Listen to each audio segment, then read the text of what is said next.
All right, there is a word that we use in Tahitian to describe a specific type of cultural dance.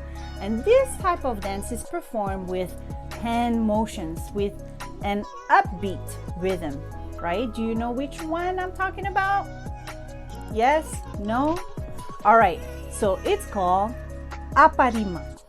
ʻAPARIMA, right? If you're a Tahitian dancer, I'm sure you're familiar with this word.